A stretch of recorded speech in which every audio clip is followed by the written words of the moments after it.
Boa noite, meus irmãos, graça e paz no Senhor Jesus.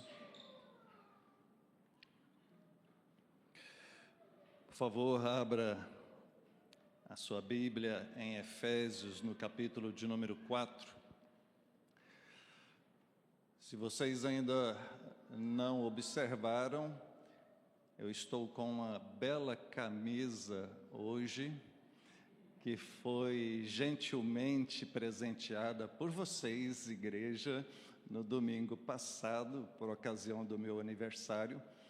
Confesso que foi uma surpresa, não imaginava, e também uma emoção. Então, agradeço a vocês, a esta igreja que tem nos recebido, e quero também agradecer ao reverendo James pelas palavras. Ele mencionou que tem sido uma satisfação trabalharmos juntos e muito mais por mim. Tem sido uma satisfação poder trabalhar junto com ele e aprender bem mais do que eu já vinha sabendo. Tenho estudado como nunca estudei nos meus 20 e poucos anos de ministério. Isso tem sido muito bom. E quero aproveitar, queridos, para dizer algo que eu creio que a maioria já sabem. Reverendo James é o pastor titular da igreja, eu sou o auxiliar. Nós temos uma equipe pastoral, como ele sempre enfatiza, mas ele é o pastor titular e é ele quem dá o tom, quem dá a direção para a igreja, e eu, como auxiliar, tenho um compromisso com ele e com Deus de poder ajudá-lo e incentivá-lo. Então, lembrem-se, quando me procurarem a respeito de coisas relativas à igreja, sempre com essa visão de que ele é o pastor titular, ok? Nosso texto de Efésios, no capítulo 4, nós estamos trabalhando o livro de Efésios, no caso eu estou trabalhando o livro de Efésios junto com vocês em toda a sequência aqui. Chegamos agora ao capítulo 4, eu estarei lendo, os irmãos acompanhem, na versão Nova Almeida Atualizada, nos diz assim: por isso eu, o prisioneiro no Senhor, peço que vocês vivam de maneira digna da vocação a que foram chamados, com toda a humildade e mansidão, com longanimidade, suportando uns aos outros em amor, fazendo tudo para preservar a unidade do Espírito no vínculo da paz. Há somente um corpo e um só Espírito, como também é uma só a esperança para a qual vocês foram chamados. Há um só Senhor, uma só fé, um só batismo, um só Deus e Pai de todos, o qual é sobre todos, age por meio de todos e está em todos. Amém. Que o Senhor nos abençoe. Queridos, dentro do tema que nos foi proposto pelo reverendo James para este ano, a respeito da unidade, crescendo em unidade, até o versículo-chave que foi colocado é esse do verso 3 aqui de Efésios. E como tem sido bom nós podermos falar a respeito disso. E eu gostaria de começar contando uma experiência. Certa vez, pastoreando uma igreja, uma irmã me procurou e falou assim: pastor, nós precisamos criar um ministério aqui na igreja para cuidar dos moradores de rua, dos mendigos. E aquela irmã estava muito entusiasmada, muito empolgada com aquela ideia. E então, com todo cuidado, eu disse para ela: ok, mas você sabe que isso vai envolver uma logística muito grande, porque não é só ir lá e dar um pão com mortadela para eles, porque vai matar a fome ali na hora, no outro dia eles estão com fome, e o que eles vão fazer? Eles vão vir aqui. eles vão vir nos procurar. Olha, eu estou com fome, olha, eu preciso de um agasalho, eu preciso de um tratamento médico, eu estou passando mal, coisas desse tipo. Ou seja, envolve uma logística muito grande. Então, resumindo a conversa, eu pedi para ela que fosse orar um pouco mais, depois colocasse todas aquelas ideias no papel e trouxesse para mim, que eu iria então apresentar ao conselho. Adivinha o que aconteceu?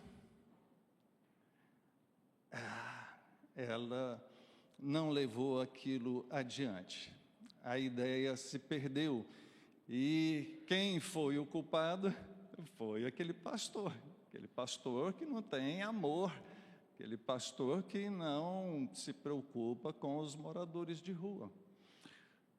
E quando nós olhamos para as Escrituras, lá em Gênesis, no capítulo de número 11, vai narrar a respeito da Torre de Babel.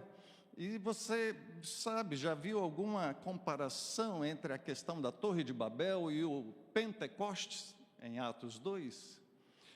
Na ocasião da Torre de Babel, nos narra o texto lá que aquele povo se juntou e planejou construir uma grande torre que fosse até os céus. E diz o texto que a intenção deles é que o nome deles se tornasse célebre. Ou seja, eles queriam se tornar uma celebridade. Queriam ser exaltados, queriam ser reconhecidos, diferenciados dos demais.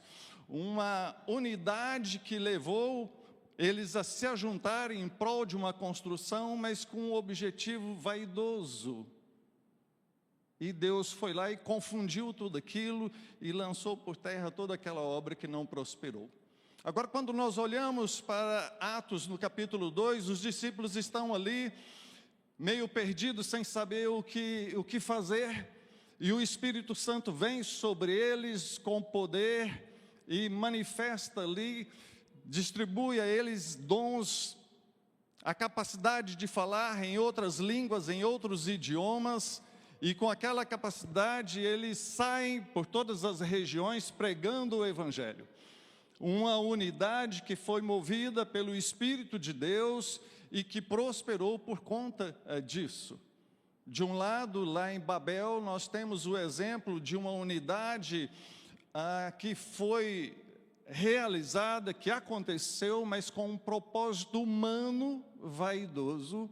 De outro lado, nós temos uma unidade que foi promovida pelo Espírito de Deus e que assim prosperou.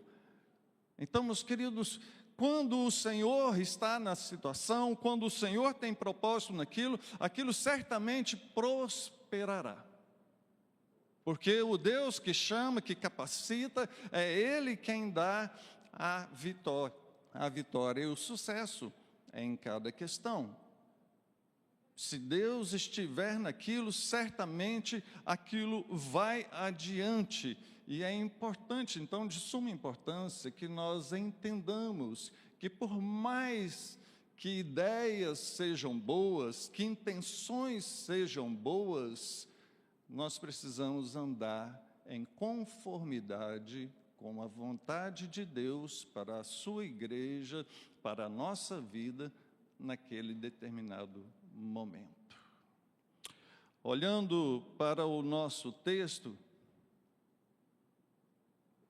e esse texto, queridos, é tão rico, eu conseguiria falar aqui 2, 3 horas em cima desse texto. O desafio é ser breve, didático para os irmãos. E lembrando que nós estamos no mês de agosto, e na Igreja Presbiteriana nós mencionamos muito a questão de missões. Depois de amanhã, terça-feira, dia 12, dia da IPB, aniversário da nossa denominação, e eu queria olhar esse texto a partir dessa perspectiva também de missão.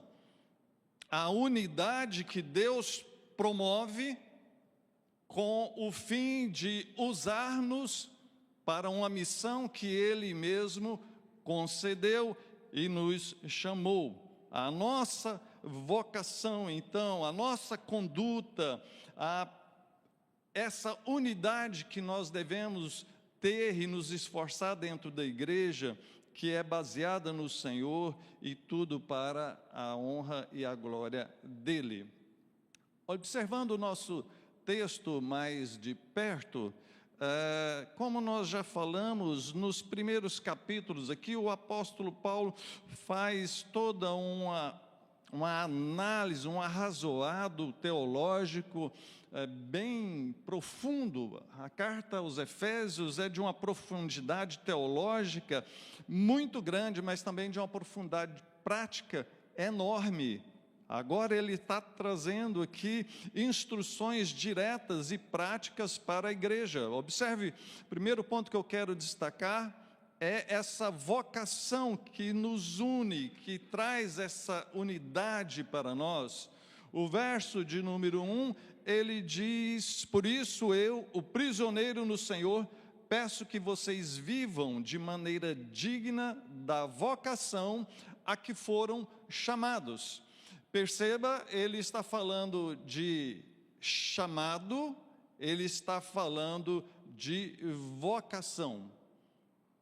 E, claro, nós temos dentro do aspecto secular a questão da vocação também, cada um é vocacionado dentro de alguma área, e isso com certeza faz parte do propósito de Deus. Quando nós estudamos os mandatos criacionais, né, Deus cria o ser humano e põe ele para trabalhar, para viver em família, para viver em sociedade e também para adorá-lo, mandato cultural, social e espiritual.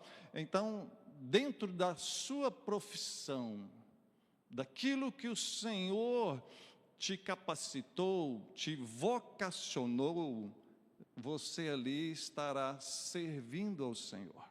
Dentro da sua profissão, você deve realizá-la, trabalhar para a glória do Senhor, entendendo que aquilo é uma vocação da parte dEle.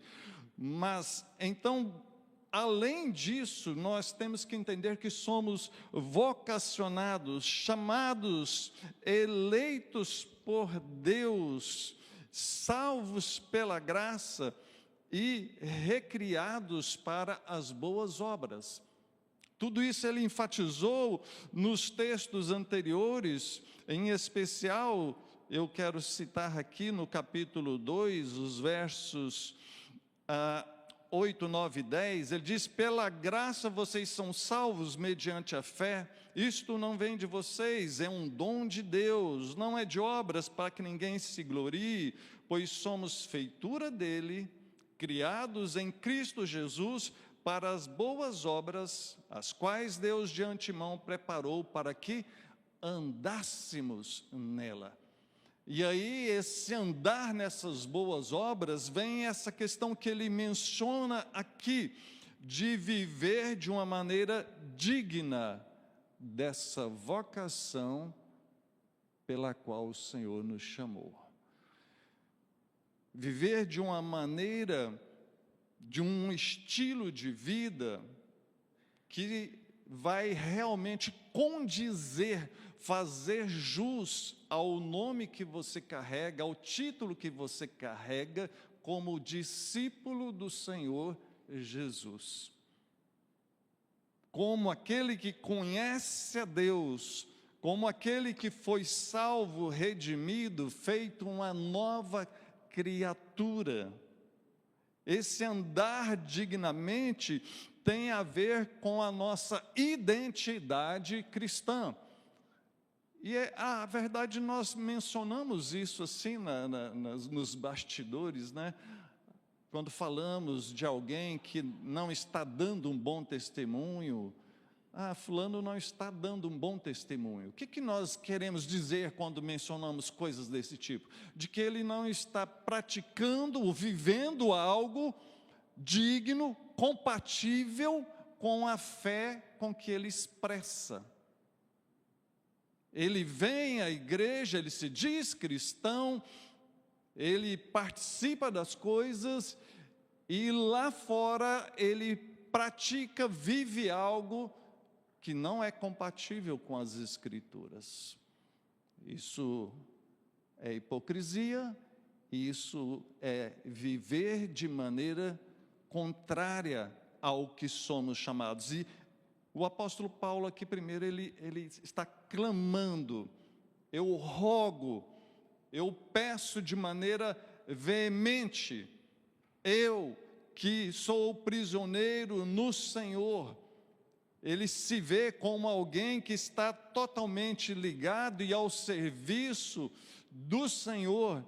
Ele clama para que eles vivam dessa maneira digna a qual foram chamados. Sabe, queridos, nós precisamos honrar o nome do Senhor. Longe de nós fazermos algo que venha envergonhar a causa do Evangelho. Eu já fiquei envergonhado de, às vezes, ir em determinados lugares e ouvir pessoas que nem são crentes falando mal de crente. De ver empresários dizendo que não contratam pessoas crentes. Poxa, fazer um crediário, fazer um financiamento para nós que somos pastores é complicado. Se vamos a um banco ou uma agência e queremos fazer um financiamento, qual a profissão? Pastor, não é bem visto. Tudo isso porque pessoas que se dizem crentes não estão vivendo de maneira digna. E isso é um problema sério à missão e à unidade da igreja. Quebra a nossa confiança, quebra o nosso respaldo diante da sociedade. O segundo aspecto que eu gostaria de destacar é as atitudes que devemos tomar para preservar essa unidade. Eu gosto muito dos comentários do William Hendrickson, tenho toda a coleção dele, e ele, em todo esse texto aqui, ele trabalha em cima disso, ele divide essa perícope, essa parte aqui que nós lemos, só a partir desse andar dignamente. Ele diz a partir da nossa vocação, andar dignamente cultivando as virtudes, andar dignamente preservando a unidade, andar dignamente vendo essa unidade trinitária do Deus Trino. Agora, ao olharmos em especial aqui os versos 2 e 3, me permita ler novamente, ele diz: com toda a humildade e mansidão, com longanimidade, suportando uns aos outros em amor, fazendo tudo para preservar a unidade do Espírito no vínculo da paz. Ele dá uma pequena lista aqui, que não é uma lista exaustiva, não está aqui relacionado todas as coisas que precisaria ser feito, ou que precisaríamos observar para viver de maneira digna, mas entendendo essas daqui, certamente nós captaremos a mensagem do que é ser um crente, um discípulo verdadeiro do Senhor Jesus. Perceba que quando falamos da unidade na igreja, nós temos que olhar por dois aspectos. Eu coloquei ali os dois quadrinhos, a unidade invisível e a unidade visível. A unidade invisível, infalível, é Deus quem cria. Em 1 Coríntios 12, 13, diz que, pois em um só Espírito todos nós fomos batizados em um corpo. A unidade que é realizada por Deus. Ele, o Senhor, é quem, ao alcança, é quem busca, é quem salva, é quem junta esse povo eleito que pertence a Ele mesmo. Ele que na eternidade elegeu e escolheu, e no devido tempo ajunta esse povo, vai trazendo todos junto ao seu redil, né, na linguagem do apóstolo João, para vivermos juntos em comunidade. Esta unidade invisível que é proporcionada por Deus, ela é indestrutível, porque ninguém jamais conseguirá quebrar, ou separar, ou dividir a igreja verdadeira do Senhor.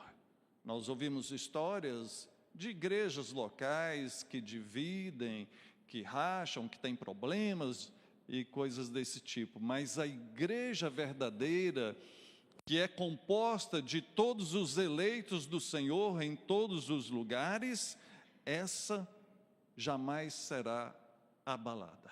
O próprio Senhor Jesus disse que aqueles que o Pai o dá, ninguém pode arrebatar da mão dele. Nenhuma se perderá. Aqueles que o Senhor salvou, jamais se perderão. Por isso que é indestrutível essa unidade espiritual.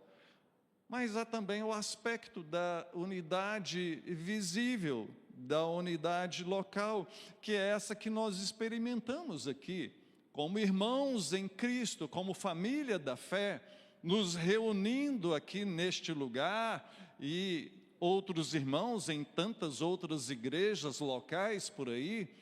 E nesse aspecto, sim, nós corremos o risco, por conta do nosso pecado, por conta da nossa vaidade, por conta do nosso temperamento, termos atritos uns com os outros, e isso fere a unidade. E às vezes nós percebemos, presenciamos situações tão desagradáveis, não? Histórias de igrejas que dividiram, de pessoas que saíram brigadas com outras, decepcionadas com tal líder e coisas desse tipo. Isso por conta do pecado. Nós, ainda que sejamos salvos, ainda estamos sobre a influência do pecado neste mundo caído. Por isso é que ele diz aqui que é necessário que haja um esforço diligente, um esforço da nossa parte para preservar a unidade na igreja, no corpo de Cristo. E essa unidade tem como esse vínculo a paz. Quando há paz, há unidade. Quando a paz é quebrada, a unidade se perde. E eu gostaria de fazer aqui uma correlação, um link aqui com Filipenses, que o reverendo James tem exposto. Lá no capítulo 2, o verso 2 diz: tendo o mesmo modo de pensar, o mesmo amor, sendo unidos de alma, tendo o mesmo sentimento. Perceba que ele está trabalhando essa questão da unidade local. Pessoas que devem pensar de maneira igual, que devem manifestar amor, que devem ser unidos, que devem ter o mesmo sentimento. E aqui ele vem nessa pequena lista dos versos 2 e 3, tocando em alguns pontos essenciais. E eu não vou gastar tempo falando sobre cada um deles, mas veja, ele menciona a questão da humildade, para que nós continuemos tendo um bom relacionamento, para que nós continuemos tendo paz, e assim, experimentando essa unidade, é necessário que haja humildade da nossa parte, de buscarmos o bem do próximo, de não querermos afrontar uns aos outros, mas sim de manifestar a mansidão, a longanimidade, o amor perseverante, que é essa condição de suportar uns aos outros, não apenas sendo suporte, mas também nesse sentido de ter paciência. Suportar tem essa ideia, sim, de servir de suporte, de ajuda para o outro, mas também a ideia dessa paciência, ou seja, desse amor perseverante. Um amor que não é apenas baseado naquilo que é conveniente. Eu gosto tanto da pessoa, gosto por quê? Porque ela me ajudou nisso, me ajudou naquilo, sempre que eu preciso. Isso tem muito a ver com aquilo que é conveniente, né? Aquilo que é bom. Amar quem nos ama, amar quem nos ajuda, amar quem faz de tudo para nós, é fácil. Agora, amar aquele que é difícil, aquele que nem sempre é da maneira que a gente gosta, é um pouquinho mais difícil. Mas lembre-se que é o chamado nosso, é para a unidade na igreja local. Então, queridos, segundo ponto aqui, nós precisamos nos esforçar diligentemente para que essa paz exista no meio da igreja. Existindo paz, haverá unidade. Havendo paz e unidade, a igreja cresce. Havendo crescimento, havendo toda essa unidade, a missão será cumprida. A proclamação do Evangelho, a glória de Deus. Quantas coisas a igreja faz? O culto a Deus, a adoração a Deus, o ensino na escola bíblica dominical, o trabalho com as várias faixas etárias, com as crianças, adolescentes, jovens, adultos, casais, o envolvimento na diaconia, o envolvimento nas missões, na ação social e assim por diante. Tantas coisas a igreja poderia fazer e o fará na medida que houver capacitação e houver disposição dos irmãos. Acima de tudo, queridos, lembre-se que você é responsável, corresponsável pela paz e a unidade na igreja. De um lado, o Senhor promoveu essa paz, essa unidade. A unidade em si, tanto a espiritual quanto na própria igreja, não somos nós quem produzimos, é Deus. Deus produziu essa unidade aqui na IPSU, salvando cada um de nós, dando condições aos pioneiros desta igreja em iniciar esse trabalho e a todos os demais irmãos na sequência, para que essa igreja chegasse ao ponto que está hoje. Tudo que foi feito porque Deus capacitou, levantou pessoas, levantou recursos para que chegasse a esse ponto. Agora, qual é a nossa parte? Preservar aquilo que Deus criou. Não sermos pedra de tropeço, mas cooperadores na obra dele. Instrumentos do Senhor para o bem do reino dele. É necessário que haja um esforço grande, diligente, organizado, intencional. Não é algo automático. É muito fácil, queridos, não quero banalizar essa situação. É muito fácil você se envolver em algum problema na igreja. Às vezes, porque uma pessoa passou por você e não te cumprimentou, você já pode despertar no coração ali uma certa mágoa daquela pessoa, um certo questionamento, um conceito errado daquela pessoa.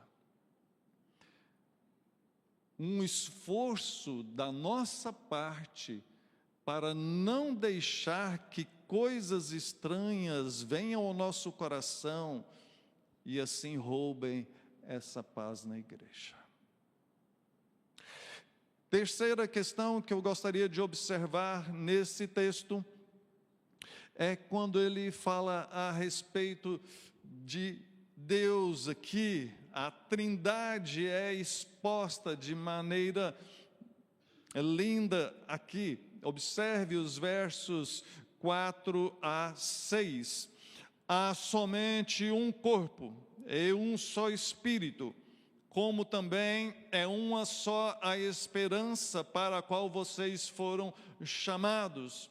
Há um só Senhor, uma só fé, um só batismo, um só Deus e Pai de todos, o qual é sobre todos, age por meio de todos e está em todos. Essa é a base da unidade da igreja, fundamentada, espelhada na unidade da Trindade. O Senhor Jesus fala muito a respeito disso. João, no Evangelho de João, ele fala muito a respeito disso. Que eu e o Pai somos um. Jesus falando a respeito disso, em especial ali na sua oração sacerdotal: Pai, assim como eu e tu somos um, que eles também sejam. Essa unidade que nós experimentamos é um reflexo do ser de Deus, ainda que imperfeitos, queridos. Os atributos comunicáveis de Deus se manifestam na igreja. Nós amamos porque Deus é amor. Nós experimentamos a paz porque Deus é paz. Nós experimentamos a alegria porque Deus é a fonte de toda alegria, e assim por diante. Nós experimentamos a unidade, esses momentos tão bons, tão satisfatórios de estarmos juntos, de estarmos meditando e nos alimentando nas verdades bíblicas, no meio dos louvores, junto ao povo de Deus. Tudo isso reflexo do Senhor, desse Deus trino e maravilhoso que nos criou. Perceba, ele fala dessa estrutura trinitária, um só. Verso 4. Há somente um corpo, um só Espírito. Ele mostra o Espírito Santo como sendo um só corpo, um só Espírito. Ele fala da esperança que vem sobre nós, essa esperança escatológica da qual todos nós estamos alinhados, todos nós estamos perseverando na fé com o objetivo lá na vida eterna. A nossa esperança é um dia nos encontrarmos com o Senhor e vivermos eternamente com Ele no paraíso prometido. Novos céus e nova terra.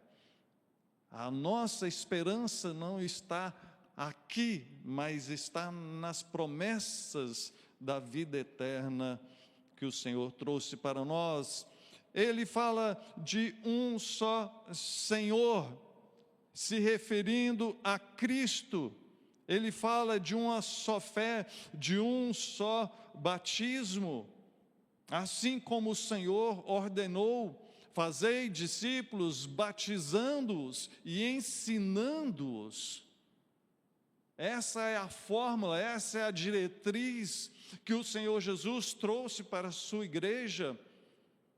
de pregarmos o Evangelho, e as pessoas, os escolhidos do Senhor, ao se depararem com a verdade das Escrituras, serão iluminados, transformados, e então a igreja faz a sua parte, batizando, ensinando, trazendo eles para junto, trazendo eles para se unir a esse corpo visível do Senhor na igreja local. Sabe, queridos, a IPSU tem uma característica peculiar, muito boa. Nós somos um povo que gostamos de comunhão. Hoje pela manhã foi um claro exemplo disso. Nós tínhamos programado de começar o nosso café da manhã do Dia dos Pais às 8 horas, para 9 horas começarmos a nossa escola bíblica e termos a divisão das salas de aula, né? Termos o primeiro dia do currículo do semestre. Mas os irmãos gostaram tanto daquele café e daquela conversa, daquela comunhão, que o prazo se estendeu. Eu quero olhar isso com esse aspecto positivo da comunhão, do que é bom estarmos aqui juntos, louvando a Deus, né? Lembrei da canção. Mas bom estarmos aqui juntos também, participando dessa vida comunitária. Uma igreja para viver, não apenas com o sentido religioso, de vir uma vez por semana, bater o carimbo aqui, bater o ponto, e pronto, já cumpri meu compromisso religioso semanal. Não, nós somos uma família da fé, irmãos, amigos, caminhando juntos. Temos unidade, temos paz, e que essa paz, essa unidade aqui sempre permaneça e cresça para a honra e glória do Senhor. O fundamento, então, veja, a unidade da igreja tem origem na própria Trindade, e isso é inegociável. Não depende apenas das nossas afinidades, como eu acabei de falar, tudo isso é muito bom, mas lembre-se que a unidade não é baseada nos nossos relacionamentos. É muito bom estar aqui, mas o que te trouxe para cá, espero eu que não seja por causa de pessoas. Às vezes acontece, né? Vem por causa de um parente, um familiar, vem porque está interessado numa moça, num rapaz, coisas desse tipo. Mas lembre-se que a unidade verdadeira é Deus quem faz. E se foi Deus que trouxe você para cá, então certamente você crescerá junto com esse povo, e aqui será um lugar de bênçãos grandiosas para você. Partindo para a nossa conclusão, 4 pontinhos. A unidade da igreja não é algo que nós criamos, ela é uma obra de Deus. O Senhor criou isso. Então, lembre-se que Deus fez algo grandioso, e a nossa responsabilidade é preservar essa unidade, preservar aquilo que Ele fez.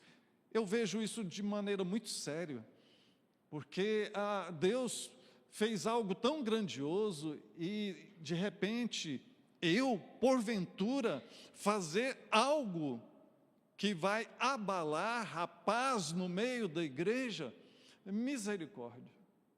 Isso é impensável para mim. Eu acho que seria, da minha parte, um pecado terrível fazer algo que trouxesse dúvida, questionamento, aquele clima ruim no meio da igreja. Que Deus nos livre disso. É nossa responsabilidade lutar pela paz no meio da igreja.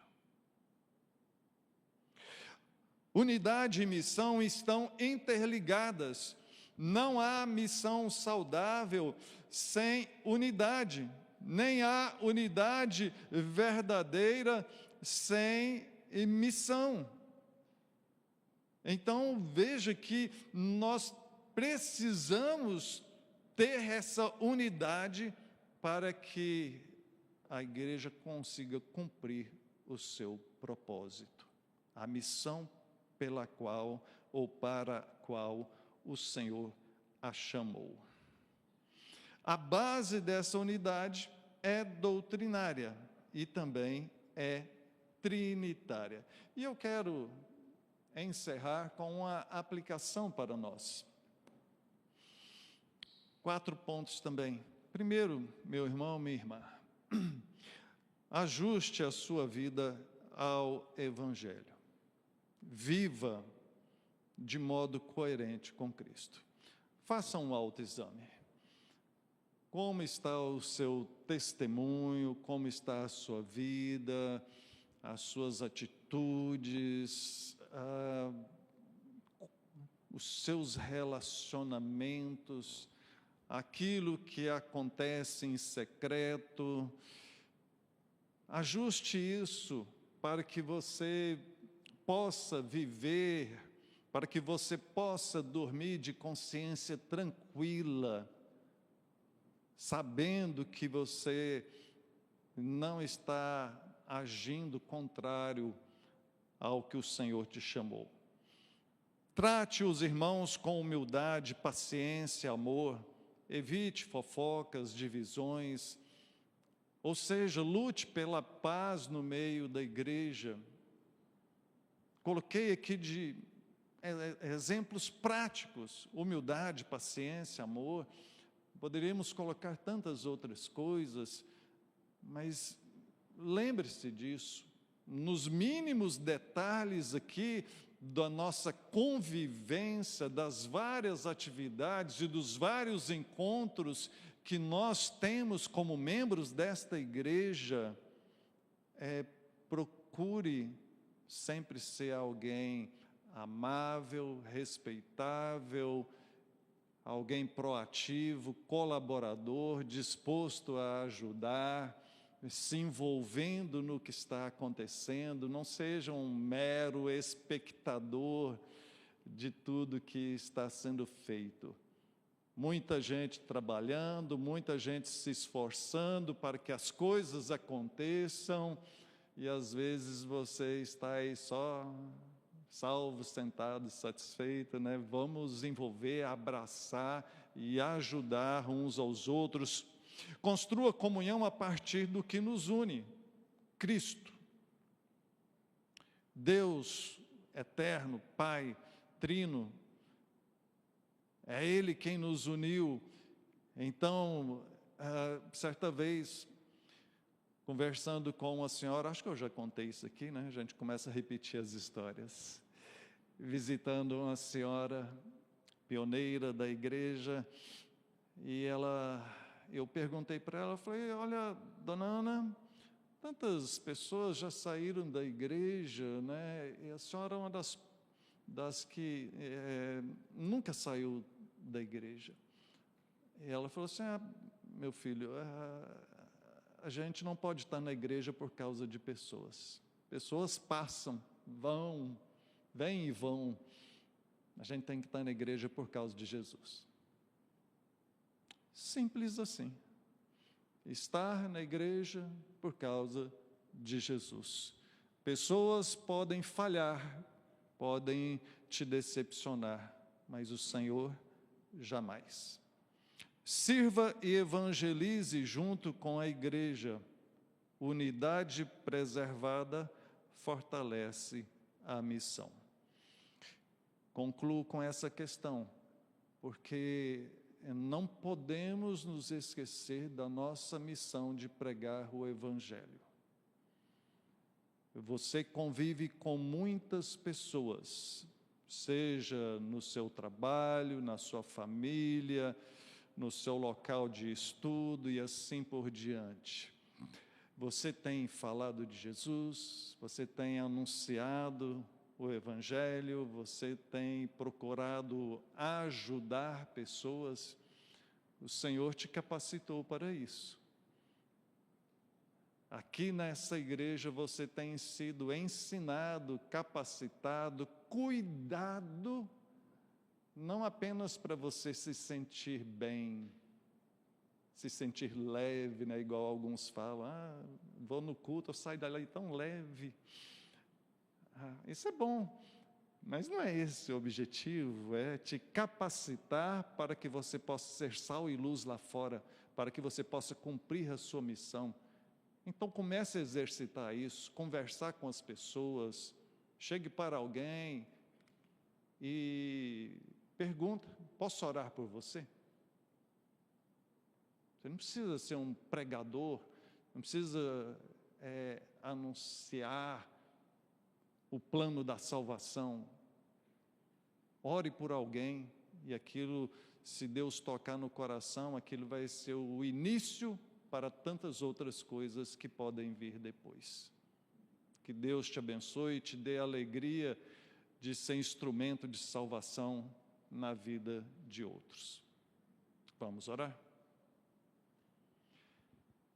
Pai, bendito seja o Senhor, obrigado por Tua palavra, obrigado, ó Deus, pela unidade que o Senhor realizou, estabeleceu na Tua igreja, juntando o Teu povo, os eleitos de todos os lugares, independente da cor, raça ou denominação. O Senhor tem uma igreja invisível.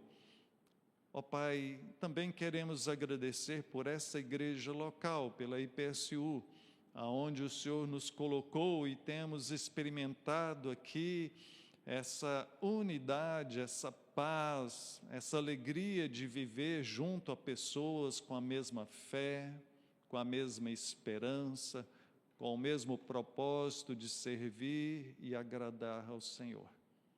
Abençoe nossa igreja, Pai, e usa-nos para cumprir essa missão da proclamação do Teu Evangelho. Livra-nos, ó Deus, de qualquer problema que tente quebrar, enfraquecer a paz e a unidade do nosso meio. Te pedimos em nome de Jesus. Amém. Fiquemos de pé, vamos receber a bênção do Senhor e depois teremos um momento para você poder meditar enquanto os irmãos nos conduzem numa canção final. E agora, meus irmãos, que a graça do nosso Senhor e Salvador Jesus Cristo, o amor de Deus, o nosso eterno Pai, a comunhão, a consolação do Espírito Santo de Deus, seja sobre todos nós e sobre todo o povo de Deus, hoje e sempre. Amém. Amém. Continuemos de pé, conclamo os irmãos para louvarmos ao Deus Criador e sustentador do universo, por meio dessa canção. Trata-se de um salmo, Salmo 104, que fala a nós e por nós. Cantemos.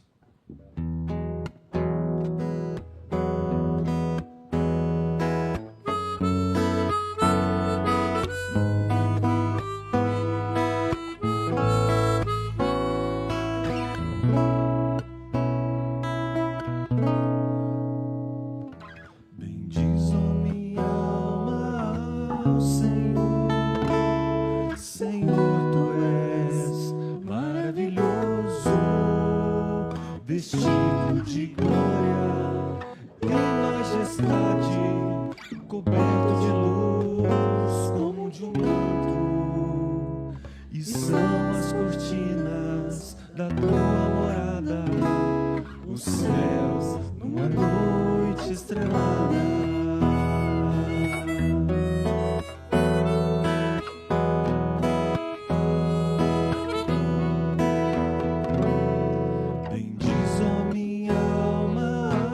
ao Senhor.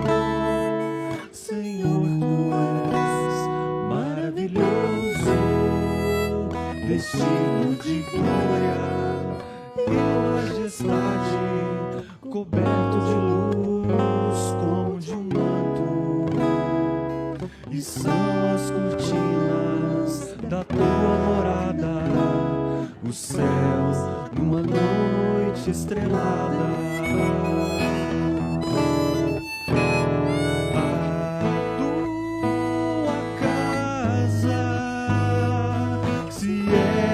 Sobre as nuvens, Deus vai ligeiro nas asas do vento e pinta multicor do pensamento.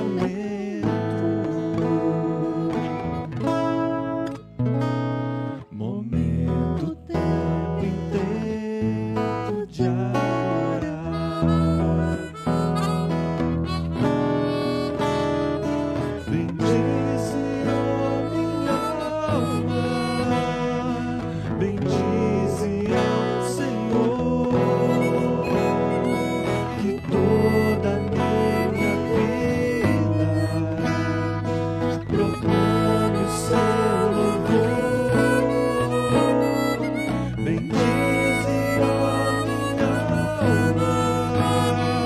bendize ao Senhor,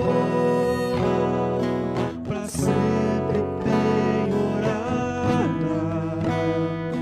ao seu imenso amor. Bendize, ó minha alma, ao Senhor. Senhor, tu és maravilhoso.